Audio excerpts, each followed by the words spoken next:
क्या आपने कभी सुना है कि कोई राक्षसी भगवान को मारने आए, उन्हें जहर पिलाए और बदले में भगवान उसे अपनी माता का दर्जा दे दे? सुनकर हैरानी होती है ना। लेकिन द्वापर युग में बाल कृष्ण ने ऐसा ही एक अद्भुत चमत्कार किया था। आइए जानते हैं उस मायावी राक्षसी पूतना की रोंगटे खड़े कर देने वाली कहानी। ये कथा तब शुरू होती है जब मथुरा के अत्याचारी राजा कंस को यह पता चल गया कि उसका काल यानी देवकी का 8वां पुत्र जन्म ले चुका है और गोकुल में कहीं सुरक्षित है। लेकिन कंस को सटीक जगह नहीं मालूम थी। खौफ से कांपते हुए कंस ने उस नवजात शिशु को ढूंढकर मारने के लिए अपने कई भयानक राक्षसों को एक एक करके भेजना शुरू किया। इन्हीं में से सबसे खतरनाक थी मायावी राक्षसी पूतना। पूतना का असली रूप बहुत ही विकराल, विशालकाय और खौफनाक था, लेकिन वह इच्छाधारी थी, यानी कोई भी रूप धारण कर सकती थी। कंस का आदेश पाकर पूतना ने एक अत्यंत सुंदर और मोहक स्त्री का भेष धारण किया। वह सुंदर रूप बनाकर घरों में जाती, नवजात बच्चों को उठाती और अपने स्तनों पर कालकूट नाम का भयंकर जहर लगाकर उन्हें दूध पिलाती। जहरीला दूध पीते ही बच्चे तरप तरप कर मर जाते थे।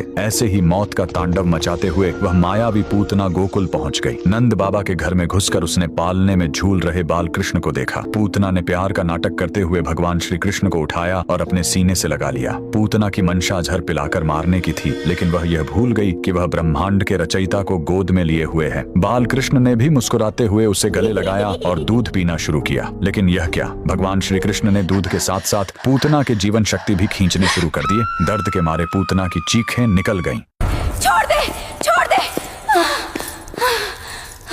दर्द से तरपते हुए वह अपने असली विकराल और भयानक राक्षसी रूप में आ गई। वह आसमान में उड़ी और फिर एक जोरदार धमाके के साथ जमीन पर गिरकर मर गई। उसका विशाल शरीर कई पेड़ों को तोड़ता हुआ मीलों तक फैल गया। लेकिन इस कहानी का असली चमत्कार इसके अंत में है। जब गोकुल वासियों ने पूतना के शरीर का अंतिम संस्कार किया तो चिता से बदबू की जगह चंदन और अगरू की बेहद सुगंधित महक आने लगी। ऐसा इसलिए हुआ क्योंकि जब बाल कृष्ण ने उसके वक्षस्थल से दूध पिया तो उसके सारे पाप धुल गए। भगवान ने उसे माता की श्रेणी में रखकर बैकुंठ धाम भेज दिया। आज भी यह पवित्र स्थान उत्तर प्रदेश के मथुरा के पास महावन गोकुल में पूतना उद्धार स्थल के नाम से मौजूद है, जहां एक विशाल राक्षसी जमीन पर लेटी है और बाल कृष्ण उसकी छाती पर खेल रहे हैं। अगर आपको भी भगवान श्री कृष्ण की यह अद्भुत लीला पसंद आई हो तो कमेंट्स में जय श्री कृष्ण जरूर लिखें।